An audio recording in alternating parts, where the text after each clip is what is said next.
আর্টের মাধ্যমে ভোটারদের সচেতনতা বৃদ্ধির লক্ষ্য নির্বাচন দপ্তরের আসন্ন লোকসভা নির্বাচন সহ ত্রিপুরার একটি উপনির্বাচনকে সামনে রেখে নির্বাচন দপ্তর ও পশ্চিম জেলা জেলাশাসকের উদ্যোগে ভোটারদের আরও বেশি মাত্রায় ভোট কেন্দ্রে আনার জন্য অভিনব কায়দায় আর্টের মাধ্যমে ভোটদান যে প্রত্যেকটা নাগরিকের কর্তব্য তা ফুটিয়ে তুলছে শিল্পীরা।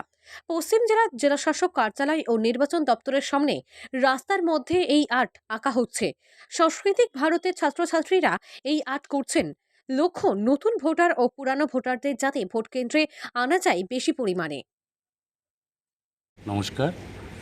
আমরা সমাজের প্রতি এই আহ্বানটা রাখছি, আগামী 19 তারিখ পশ্চিম আসনের নির্বাচন, পূর্ব আসনের 26 তারিখে আমরা আমাদের মূল উদ্দেশ্যটা হলো নির্বাচন কমিশন আমাদের নতুন প্রজন্মকে আহ্বান করেছে আমাদের চিত্রশিল্পীদের মাধ্যমে রাজ্যের যে নির্বাচন এটাকে কালারফুল করার জন্য।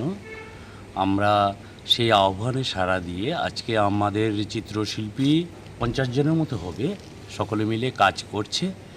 আমাদের ভাবনাটা হলো যাতে নতুন প্রজন্মের যারা ভোটার আছে তারা যাতে এই আহ্বানে সাড়া দিয়ে রাজ্যে ভোট প্রয়োগ করে, কেননা পার্লামেন্টারি ইলেকশন বা যে কোনো নির্বাচন হোক, রাজ্যে একটা বিধানসভার নির্বাচনও আছে, সেই জায়গাতে বেশি সংখ্যক ইয়ুথ যারা আছে বা পুরানো বয়স্ক ভোটার যারা আছে সবাই যাতে ভোট দান করে।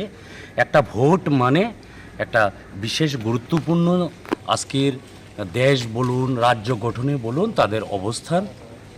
সেই অবস্থানে সাড়া দিয়ে জেলা প্রশাসকের আহ্বানে, নির্বাচন দপ্তরের আহ্বানে আমরা সেই জায়গায় সামিল হয়েছি। আমাদের শিল্পীরা রাত জেগে আজকে এই কাজ করছে। একটাই উদ্দেশ্য, আমাদের সবাই যাতে ভোটে অংশগ্রহণ করে। নমস্কার, ভালো।